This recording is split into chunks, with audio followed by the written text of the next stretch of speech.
Good morning, afternoon, or evening, depending on what side of the pond you're on, and welcome to an extra special edition of Across the Pitch.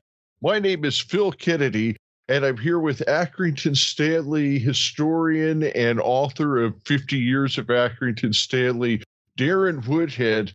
And today we have a very special Accrington Stanley Legends interview. A gentleman that we've been waiting to get on the show for quite some time now.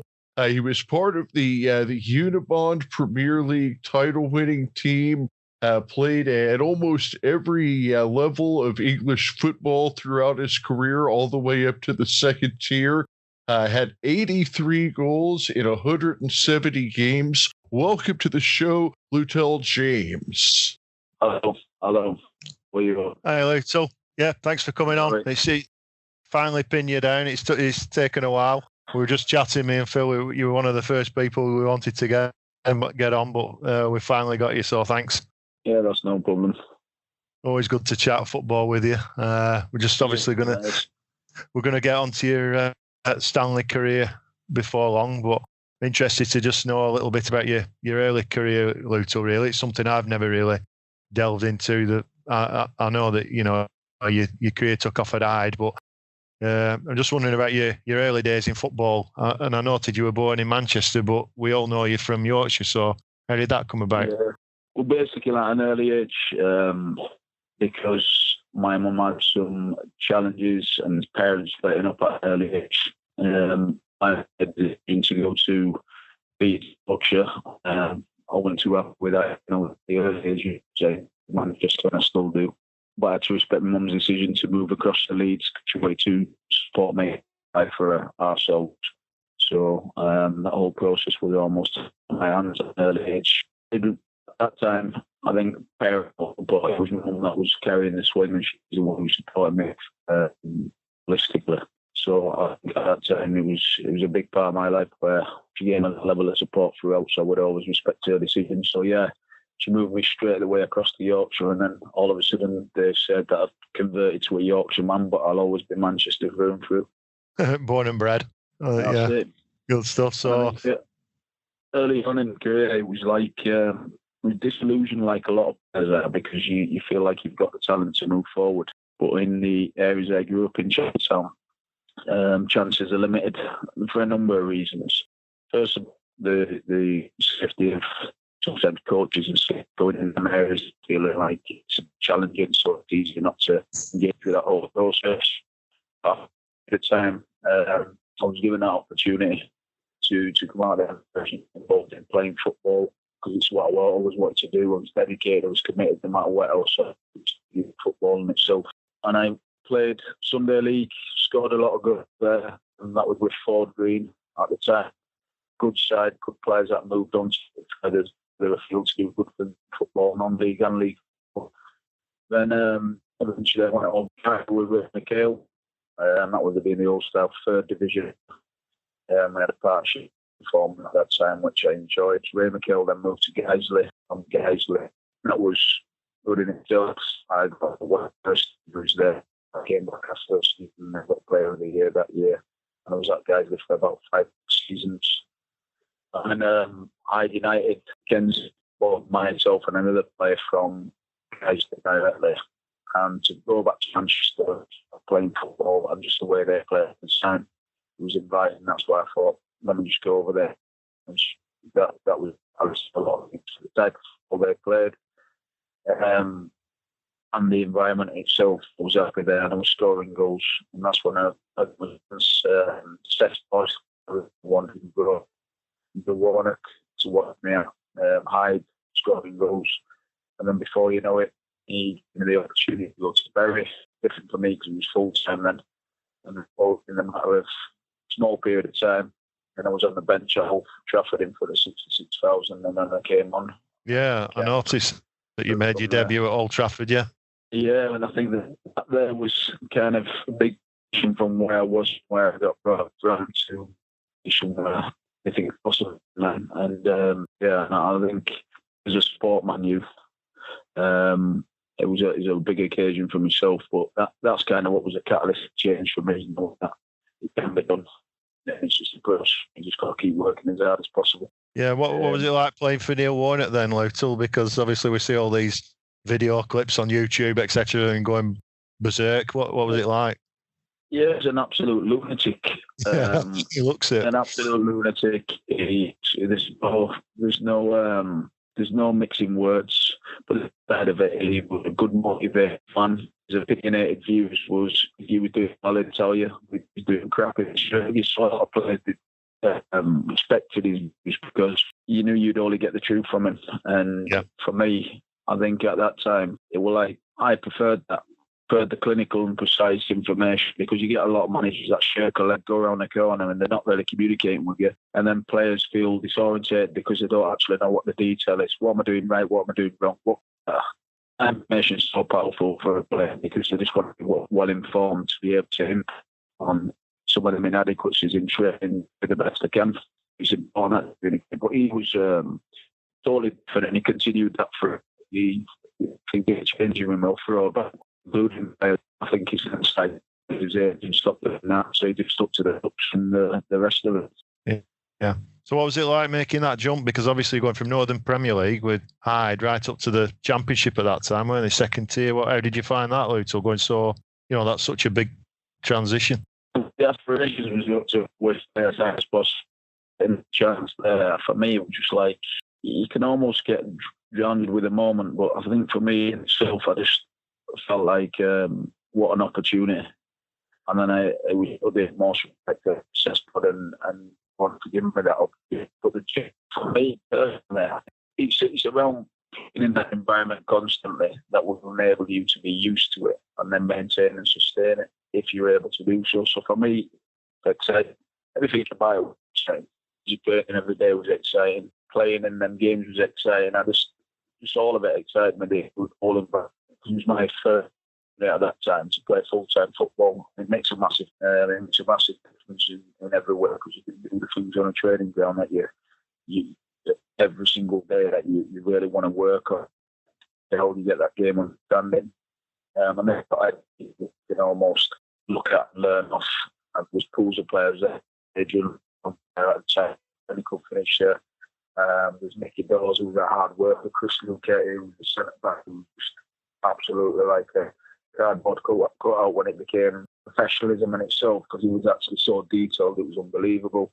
And then even off the keepers like Dean Kiley, he's gone on to do some good things, very good people who looked after you and made a welcome at all times.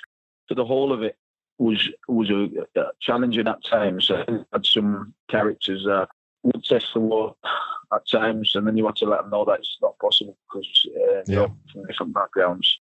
So I know Nigel James, when I first had, when I had a game for Bury against Sheffield United, James came to the changing room and said, was a bit upset. I took his, and then he boy was upset. But then I let him know that that's not my problem and probably to sling his hook. So it's them kind of experiences there where you grow some resilience and that he said,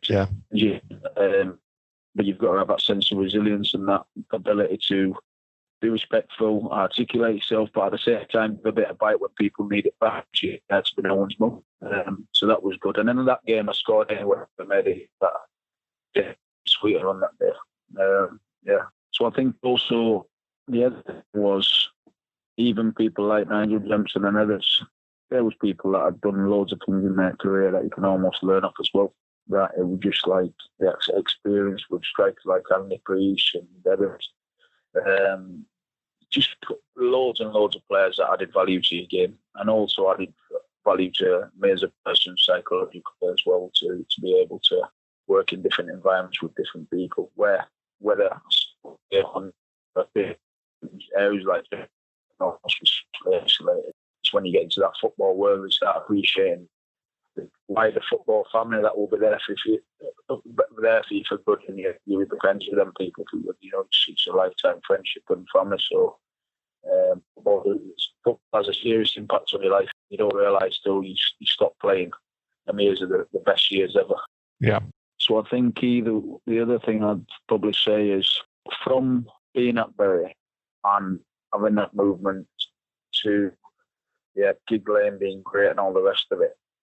I'd say in depth, when I did go to Accrington with John Coleman, I felt like it was a major transition in it because it's the first time a manager knows, well, I'd say the ability to manage players, start them.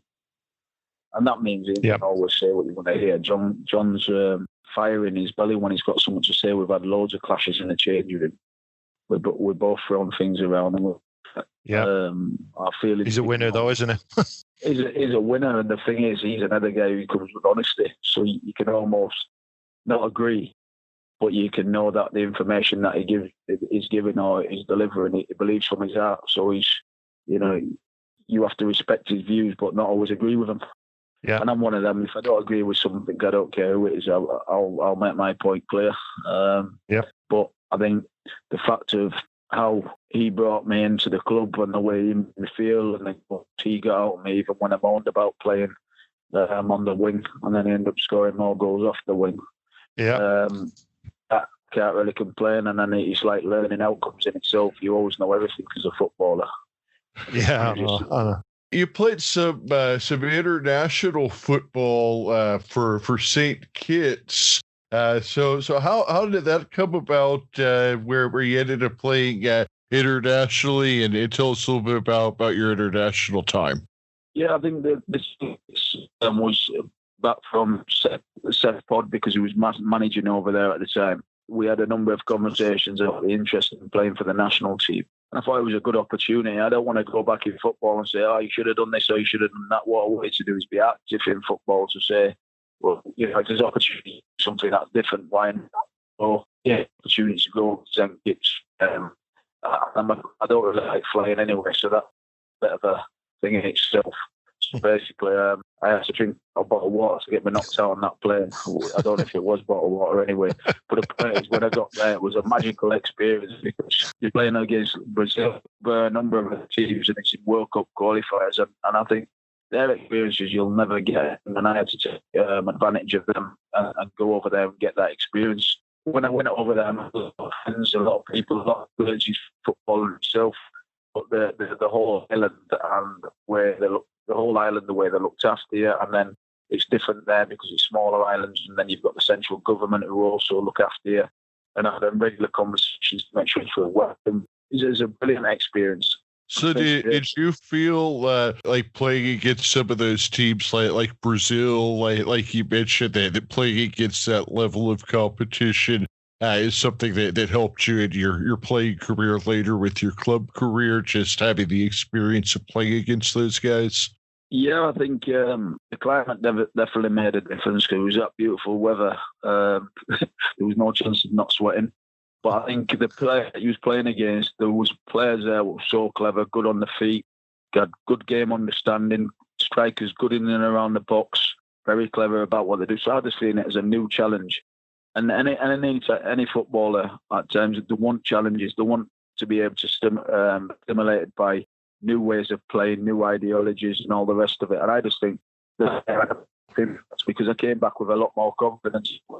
I just felt like I could achieve anything because that national where you play from. You're always proud to play for your country in itself. But then you're proud to play against some players there that have played so many hundreds of games at a high level, and you're just thinking, let me see what I'm like against the best in the tournament where in seconds. Yeah, it's like a lot of guys have told us is, you're a competitor and you wouldn't be playing the game to begin with if you weren't a competitor, and always that next level of challenge and the next level of competition is what you're looking out for. Yeah, that's right. And I think each one of them learning experiences as much as you want, because no one's done it forever. It's always evolving. You're always learning new things in and around the box. You're learning to play off players, affect the game more, make better decisions, more well-informed choices, especially when you get older and your legs start knocking the same. You start thinking even more wisely. But I think overall, that experience there just added so much value to me as a person, to my life, and added value so much to my game. But again, you never get them experiences. Again, you've got to grab them with both hands. I mean, it's affected the way I work with young people now because the same chances that I got in the Caribbean islands, then we're setting that up for others to get the same opportunity. But it's so the way you feel and the way you took it all on board. And it definitely affected me when I came back from there playing wise. So just running through your Stanley career, because we finished off on Bury, so you ended up coming to Stanley in 2001, Lutel. So how did that move come about from Bury over to Accrington? I think it was more persistence from John Coleman. He kind of, a number of discussions that I'd had with him was almost like, I can get you to score goals. I'm a goal scorer. John's always talking about his 50-odd goals that he scores and he never stops scoring. We see him in training, he's still scoring the same goals now, even though he's back. I'm getting him after. But it's when someone's got passion like that and hunger for the game, it's almost like contagious. He's not an actor. He's a footballing man through and through. Through and throughout. He doesn't pretend that anything he does. If he could be on that pitch, heading every ball, he'd be doing it because he's just passionate about him. And Jimmy are similar.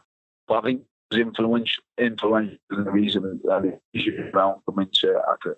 It was like changing that kind of energy. I just wanted to be part of. I came to the club there and I just felt a good feeling for it. And the people from all the years at Accrington, there's a special framework of people. You go to a number of clubs and they say it's a family club, and then sometimes you say, well, it's great saying it, but feeling it's two different things. Accurate and in depth are real people who had real love, care, and attention for the players, and players knew.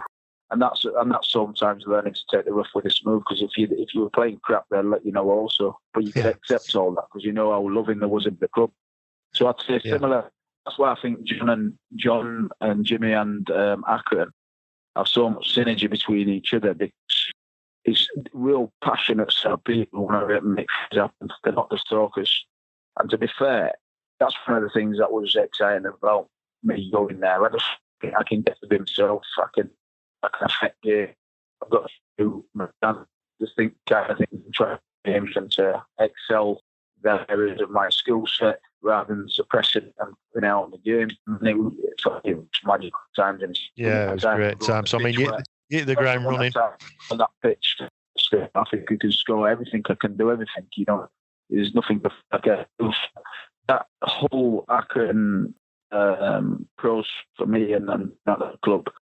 It's special times because you only feel like that on the pitch if the surroundings support you like that.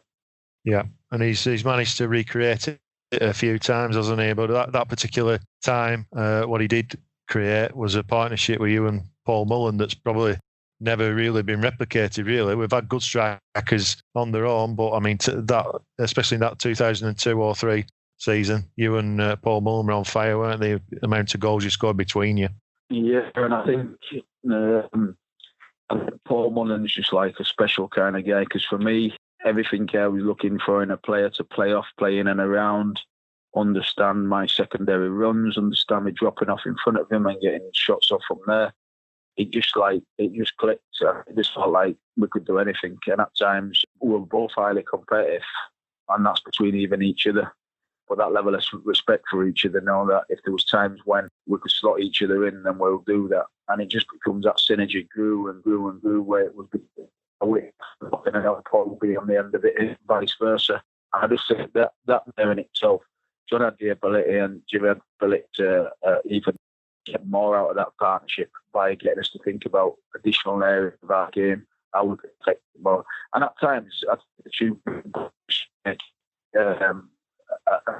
that was going to go on bully teams and terrorise them. That's how we're just seeing it. It's going to be a long game, getting behind them, make them work as hard as possible, but all the goals and backs. It definitely was the best partnership that I've been part of over the years. And then just Paul as a person, because he's that laid back, sometimes he can fall over because he's a gentle giant, but his detail in his game is special. You know, he probably made things look easy and then probably didn't get the secondary opportunities, which I would have liked to see him get as well, because I just think he's a consistent player for a number of years, and a pleasure to play with. But then I think just being in and around Accrington and the appreciation we get off people who respect what we're doing and appreciate it, and it just makes it all click together. I think between John and Jimmy and the Eric Good, and Duffy Fanning, he was also at that mix because he was just like, there's no airs or graces with him. They'll say a one-liner there that makes you feel like crap. And then they'll just put your arm around you and say, well, didn't quite mean that, but I want to get the best out of you. And that's the kind of people, that they don't come with no airs or graces. You take it or you leave it. I think if every club across the board had that kind of mentality there, players would feel more assured and reassured that there's some guarantee there. Sometimes you need a better makes it too. Yeah, no, definitely. So, I mean, obviously that successful season's got promotion, and the fact we're still talking about it now, 17 years on, shows how special it was. But then it was into yeah, well, we are, yeah. Well, I'm a couple of years. Yeah, you're still a couple of years younger than me, anyway, Lutel. So, and then it was into the conference. Then another good season, first season in conference and FA Cup run. What are your memories of that season? I think the memories of that season there was the fact of, when you just hungry to take that next step, and then evidence what we've done previously in that league. I think it was important that we actually showed no respect for other teams, and we have that inner belief that we can achieve anything at any times. I just think there's so many players in that surrounding there that were special, that actually gave me and Paul the opportunity to score goals and affect games. And there was so many. Do you know what? There was no big times in it. There's people that was working hard. That MCAs, they'll fight for the shirt all day long. Literally, I think I used to do too much of the fight and forget about the shirt and myself in all kinds of trouble. But it's just like, if you're going to give all, just give all. That team that year in the conference there, I just think they was hungry to achieve for the club, because the club gives everything. Whether that's people in and around the ground, people behind the bar, people who are supporting the club. There's no half measures, and I think that kind of was one of the things what filtered amongst the players. You had to try and give your best at all times. There's no room for comfortability or laziness. And then we started governing each other, because the amount of internal scraps that we've nearly had, letting each other know you're not pulling your weight today. I think it was healthy. It's people telling the truth to each other, but still going in a drink after. But you know what? They told each other the truth. Yeah. And there's some players there that you have to respect. I think going into that league there, I think it was tough initially. I think they acclimatised themselves with hard work and commitment and honest performances. In any of them games, I just believe can score in any game. Anything can happen. We can beat anyone. And then I think John and Jimmy being clever about the type of players they bring in was really good. I think one of the players that I've seen so much never lose possession of the ball probably over that period of time would definitely, and prior to that, would have been Mike Marsh. Oh yeah, it's class, wasn't it? Magician on the ball. He's the only guy that doesn't seem to lose possession and doesn't look like he's breaking a sweat, and he does it all from the centre circle. And we'll see orchestrates games. There's so many players there that Rory Pendergast delivery. It was a bit crazy. It was a bit of a balloon. Yeah. His delivery was probably one of the best I've seen, and we've been on the receiving end of the goal. Russ, Pete Kavanagh, Rocky, all of them were just like hard, tough, committed players. But nobody can go to the station to say I'm bigger than the team, and that was important, because I think that's what kept that tightness of the team together, and then accountability of the team. There's many times where there'd be not many nearly scraps in that injury, I'm telling you. So, and I don't mind that. So that many times, but I thought we'll get with each other and get out there and stick together 110%. But I just think that passion, sometimes players can go through the motion and tick that box of had a great game or I've given enough, but not really willing to go to that age. Yeah, and that's the thing about me, especially when you have people going and earning to come and support you. We'll be there and we'll drink and we're together. Be together on the pitch. You can't go on that pitch and start throwing it out. So I'm one of them. If there is any of that on the table, and I hope it's just the way I am. Yeah. To be fair to John and Jimmy, I think over the years, almost all the teams they've had have seemed to have that, that kind of character, and they can all come in the bar after the game. They give it their all, win, lose, or draw, haven't they? So, as long as you give it your best, that's all you can ask for, isn't it? That's right. The club all matches up with that. I think when you're talking about club of history and togetherness and honesty, and being through some right across the board, and they've come back from it. They've had their ups and downs, and the club's in the position it is now because of it holistically. People that are alive now, people that are not alive now, contributed in many ways. But I still think the same ingredients there. It's like if you could bottle that up as a bit of medicine across the board and give it to all teams, as long as it's legal, we're not glorifying anything else. Then a lot of clubs will be a better place, because you barely see that kind of togetherness now, and that tough resilience. It's too glamoristic at times. But I agree. John and Jimmy have got a thing around pulling teams together like that and getting that sense of belief and fight within teams. They're willing to take things on board, as in to say, if things aren't going right, they won't shake a leg. They'll throw it on that table and say, I'll take full responsibility. So everyone else in the changing room, don't make it clear. It's like with it's not to be underestimated. It's like with Wickham this week. They've got Ainsworth and Akinfenwa and that kind of togetherness, haven't they? That's just taking them places. That's right, and that's right. I mean, there's so many players that have been through Accrington, and this same sense of pride in performance has grown. There was Cal Sinnott, Saran. There was so many players that you could name across the board that you're just thinking, these players are all gifted, but it wasn't just that they were gifted. They had to come in there and perform and be real about it. Or John would hang them out to dry. He wouldn't be bothered. He's not interested in names or where he's come from. A lot of times, I used to play at Blackburn, I used to play at this club, Sheffield United. No one cares. He's just interested in how you're performing on that field of play. And that's what's good. And I think it's still the same now. And I think that club, the amount of history it's got, I just think it'll only keep growing, and long may it continue. But it's a big, the club in itself, and it'll never really change, to be honest. Oh, excellent. Right, Lutel. Bit of fun now. We've got a few questions. We've got some. we've got some coming. I hope you're not stitching up. No, we're not stitching up. We've got a few questions from supporters in a minute. But first, we just have this rapid fire section. So 10 questions. Some of these are just some fun kind of pop culture type stuff.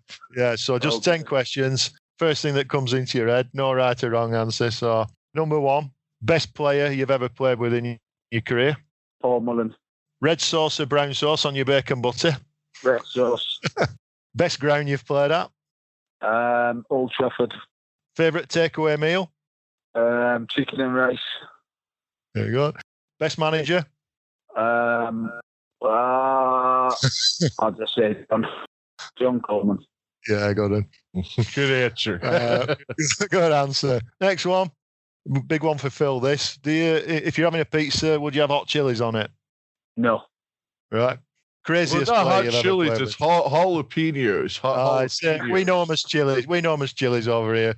So, craziest player you've ever played with, Lutel? Craziest player has got to be Rory Pendergast. Yeah. I did put that in on purpose. We'll come on to him in a minute. Yeah, we'll come on to him in a minute. Best holiday destination? Gran Canaria. Nice. Best moment of career? Curling one to the far post against Man U and just missing slightly. Oh, nice one. And last one, favourite other sport? Have you got another favourite sport apart from football? I'd say basketball. Basketball, nice. That's a good one. That's to me. I like to think that basketball is kind of like football with your hands. They should call it handball. That's right. You coordination helps loads. That's why I've got more playing it. Here's a piece of trivia for you. In 1895, when James Naismith invented basketball, they played the very first game. Was at the YMCA in Springfield, Massachusetts, and they actually had peach baskets that they hung up 10 feet above the floor from the railings, but it was a football or a soccer ball, as we call it over here, that they actually played the first game of basketball with. Okay, so that was the introduction. Yeah, got him. Right, Phil, I believe you've got some supporters' questions. We got some supporters' questions coming up here. And the first one is from Jason Graham, who is a big member of the Stanley Ultras. And he said, did you think that John and Jimmy would ever get so far with Stanley? Yeah, to be fair, I always thought they'd get this far, Stanley, because I just think there's a special type of people and you know your footballing people. Their detail and their commitment to football is massive, and their commitment to growth is massive. And I just think with a club like Accrington and the attitude from day one, always aspiring to more. And I just think that what they've done at Accrington and doesn't surprise me in the slightest. Both of them are just like absolutely brilliant motivators, and they've got the care and consideration they've got at all times for every detail. They're so passionate about it. I just expected it anyway. And the way they motivate players, it's okay having the care and consideration and the aspirations to do things, but sometimes you've got to have that knowledge and understanding how to get the best out of players and best out of the club. And I think they've done an amazing job, and they'll continue to do so. But nothing they've done really surprised me. And I'm just glad still that they've stuck at the club, because there must have been multiple opportunities to move many times over. And I just think it's good that they're there. Yeah, absolutely. And I think you really nailed it with what you said about his passion. And earlier in the show, there was a term that you used, and it's actually become kind of a famous term on our show, because Scott Brown was the first one that ever said it, was, fire in his belly. John Coleman just has a fire in his belly. And the fact that multiple people have used that exact same term about him just kind of tells you about his passion. And when he came on the show with us, you could just tell that not only does he care about the game and the outcome, but he cares about every player on the team as an individual. And I think that really goes a long way towards success too. Yeah, and it's massive, and they are like an absolute duo with John and Jimmy, because they both play two different roles. I think Jimmy at times will be the one who tries to console you. You're being dropped, you're feeling like crap, and it's like a double act. But they've got that act to a T, and the psychological side of it, I think they're both brilliant with it, and then. Hence, they are that brilliant with it when it came to real terms and supporting Billy Key.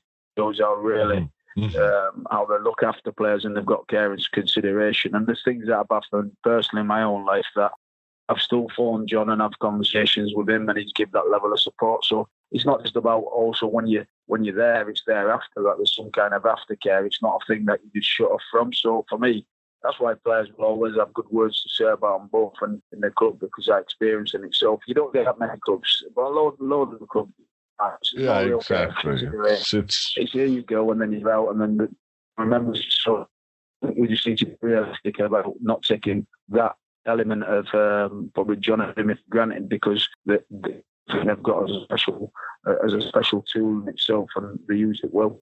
It really is. I mean, that's what makes Accrington special, and why we're sitting here talking about them 4 promotions later. We have another listener. This is the last listener question. It comes from Paul Baldwin. He wants to know. I'm going to enjoy this one because I did hear a little bit about it at the time. Go on. Okay, yeah. So Paul Baldwin, he asked, what happened in an Accrington nightclub nightclub when Stanley won the league. He heard it was a wild night. Yeah, we had a bottle and that. I think to be easy to say. What I can remember, how it was turbulence all night because we never stopped, and it's the only time I can definitely say that it was birds singing when we was coming out of the nightclubs.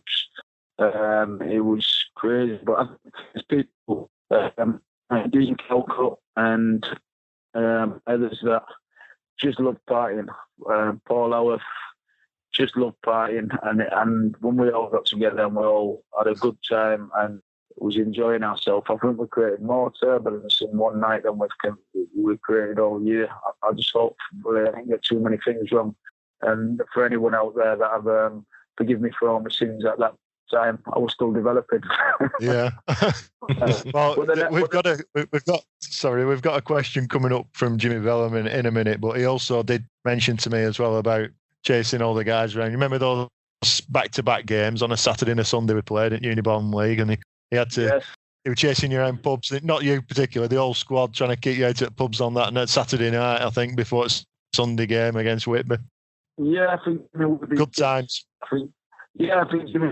I don't know if Jimmy ever sleeps. Like Jimmy's like continuously hype, and like when Jimmy wants something out of you, he not stop till he gets every out of you in your ear, non-stop. But the thing is, I think Jimmy keeps us on our toes.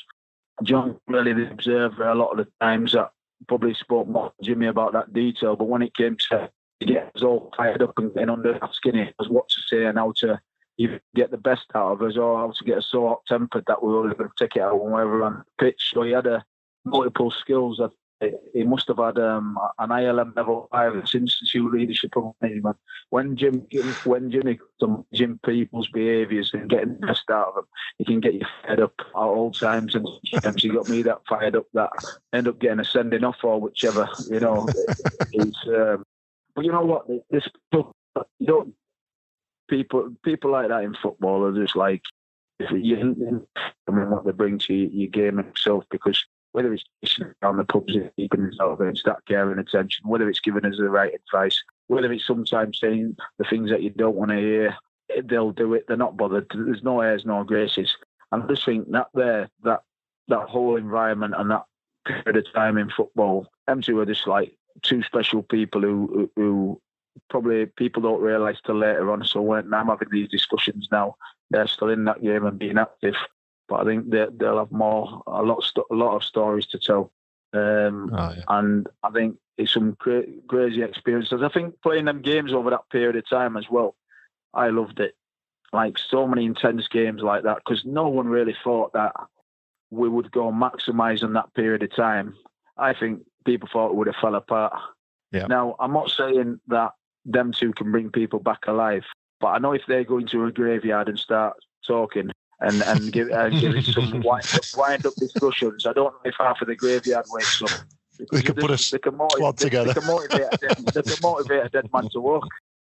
You know what I mean? There's something about them. It's like it's contagious, and they don't stop. You know what I mean? They don't stop at all. So I just think over that period of time and collating them points, I think just is testament to the mindset of the players and the management to get the best out of the players, not give up at all times, work through these games. We don't care if they throw a game a day at us, we can win them all. And it was that kind of attitude where I just feel for me and Paul at times, it just felt like we could do anything in a game. And then there were some special moments and special things that went on. And every team feared us. It didn't really matter who we played against. They knew that things could happen from all over the park. People who could affect the games anywhere in the park. Now, speaking of Jimmy Bell, we do actually have a question from him. This is our last listener question here. Jimmy wanted to ask about traveling from Yorkshire with Rory Pendergrast, and if you have any stories about that. He's a unique character. I'll tell you one story. So basically, there's two things about her. He's a very strange guy, but he's a diamond, but a confused diamond. And basically, in his first house, he bought a three-piece suite. So I said to Rory, what's we waiting now? So I says, Rory, this is a great suite you bought here. He says, yeah. I says, how much did you get it for? He says, a few £100. I got a right bargain. So I said, Rory, how do we get to the kitchen? He says, will you go over the suite? He says, what do you mean you go over the suite? I said, it would have been, you should have got a tape measure and measured the suite, because the suite was actually from wall to wall.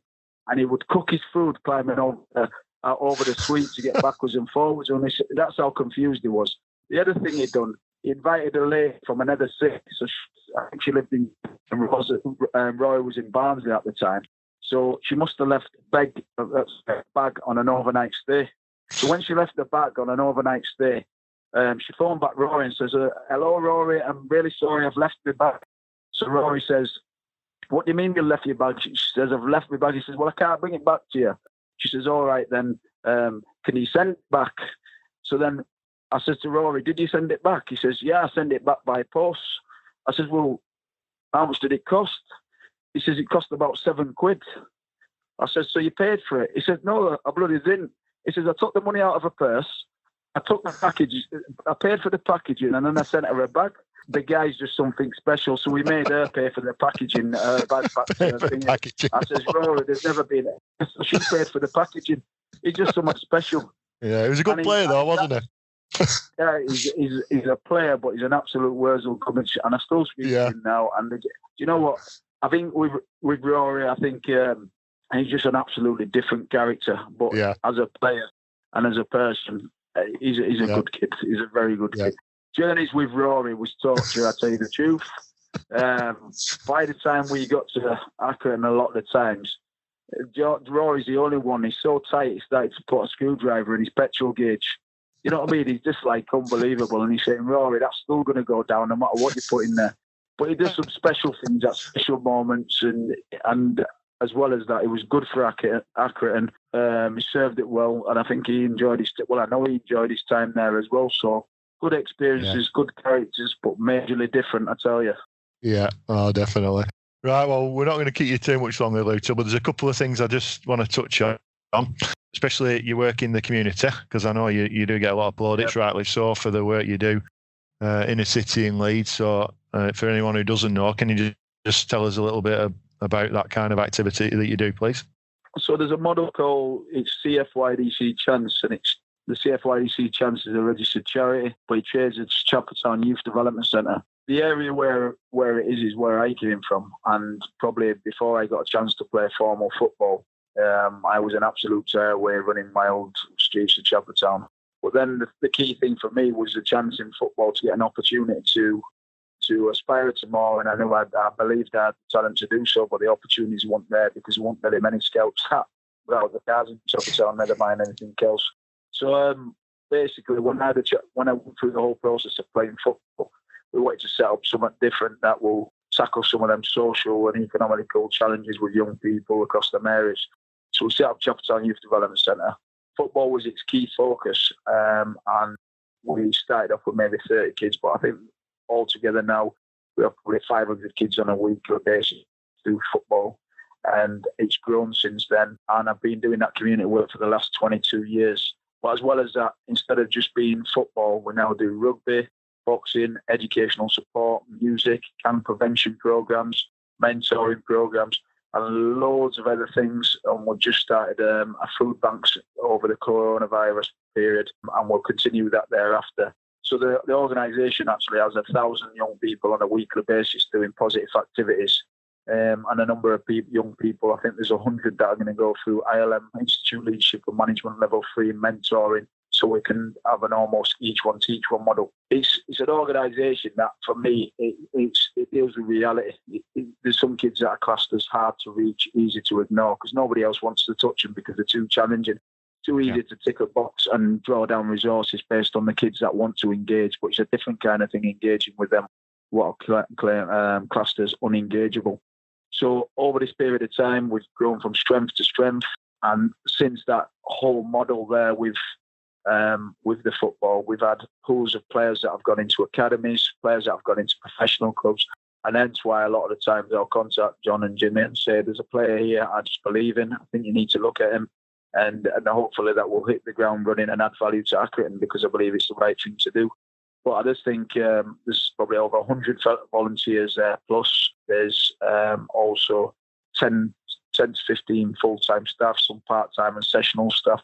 So from where we started to where we are now, it's just grown massively, and it keeps on growing. And since then, now I've taken up the role as the director of football at Farsley Celtic. Basically there, I do everything from 23s right the way down. So we've got a scholarship program, which is full-time with the education. And then we've got an under-23s team and then a pre-academy team. And all them there is because the transition across the city for players to have that opportunity and to move them onto clubs and give them chances, probably that I didn't have from an early age. I just think these infrastructures we're putting in place now are to support them getting real opportunities and not begging for them, because a lot of the times some clubs can make it really hard to get the opportunities, but because we've done that over a period of time, there's almost like that credibility to send players to different clubs and make it happen. So it's been enjoyable and it's challenging at times, but it also that becomes part of me, and I've stuck with it, and I'll continue to do so. And I think while it's having an effect and impact on young people's lives, and it's doing some good, then it's the right thing. I tell you, when you do know how old you're getting, you know how old you're getting when the kids that was there originally and now bringing their kids, then you're in trouble, because I thought we were all 26, but I've realised the right age. Yeah, and they start. You're keeping up with him in training, Lutel. Yeah. Yeah, and I tell you, I've took some of John's traits as well, because I'm very demanding, especially in and around that box. I always revert back to John's 54. I don't even know if that's exactly what he scored, but for some reason I can remember 54 and it won't get out of my head, because I'm sure Johnson has scored that in a season at one time or another. And I just think that some of the things that you look back now and I might have complained about, I always remind people that I made a big uproar about going on the wing at one time or another, and I was having a go at John and Jimmy and just saying, you're full of crap. You've got me out on that wing. Why am I up and down like a yo-yo?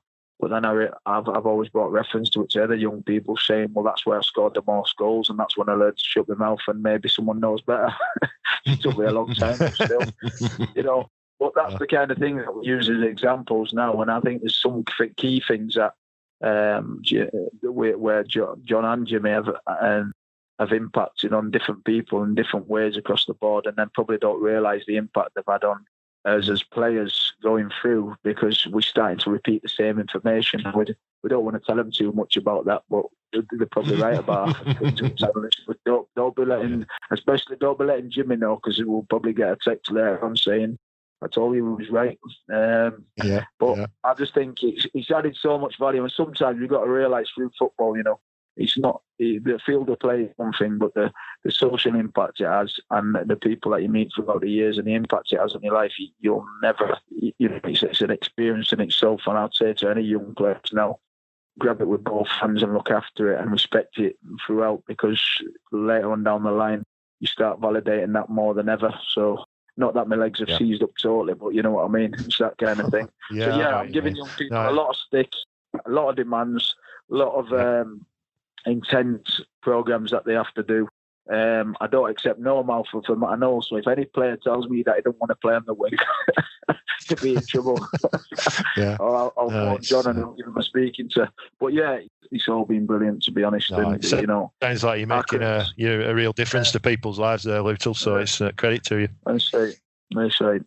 Yeah. One other thing that I just wanted to ask before we go is you've now started in management as well at Goole, haven't you? Before the lockdown came. Yeah, that's right. I started there at Goole. It was really to make sure that there's a transition model for those players who there's a missed area of say 18s to 25s that develop different stages in their lives, and sometimes a lot of clubs can be ignorant of that fact. And I just thought the Goole opportunity will give me a platform to allow some of them players there that have got them abilities to step up onto that platform and showing the men's game that they can affect games and give them opportunities. Because again, I'm always forward thinking in itself. And if I'm at Goole with the intent if it can bring some resources to Goole as a club, which there's some good people there, but at the same time it can excel players to move on. Then that's what I'll be doing all the time. I don't care where I go in life. if it's a player who can play higher, I want them gone. I want them to get that opportunity. I don't want them to be suppressed or not digest that opportunity to move forward, because life's no dress rehearsal. So what you've got to do is take everything, every chance available to you. You've got to grab with both hands and go and absorb it, and win, lose or draw. At least you've done your best.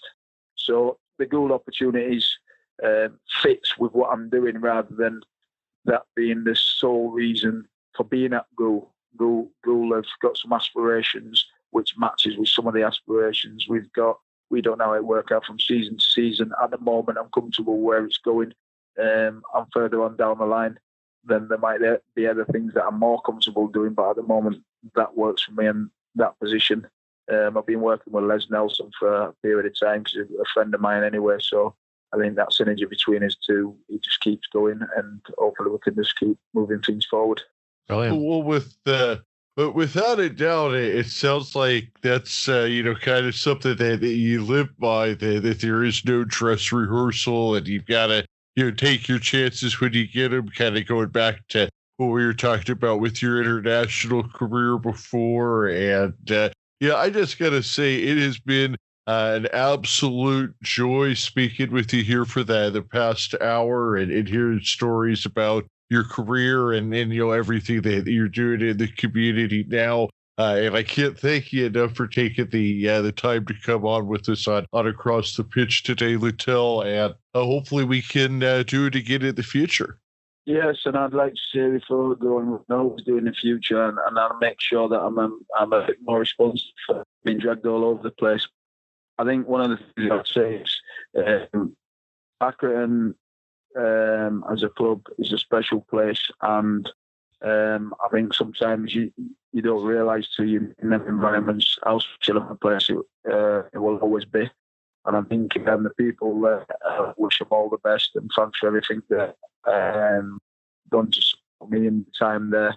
And then I also want to say, a big thanks to the whole of the club and all the supporters that made everything possible, because they are a big part of that success of that club, because through rain, wind and snow, they've always been available to support us and slaughter us when needed, so that was all right. And I think I'd say with John and Jimmy, I think for me, I'll always wish them two the best, because they're two special people that have had a massive impact on my life, and it made me really think, and at that time in my life, of what the core values within life and within the life of football, and how to respect and sustain that model in itself. So, I'm proud to always know that I will always be part of Accrington, and I appreciate everything everyone's given me over the years. So I really appreciate it. It couldn't have been said any better. It just is a special place. And like you said, it's the people that make it special. And from, John and Jimmy and Andy on down, it's, everybody's commitment to the club, whether it be the supporters, like you were talking about, when you're on the pitch for Accrington, you're there for the shirt. You're there for the badge, and that's it's just contagious, and that's kind of why I've got the Accrington bug from 5,000 miles away. That's the one.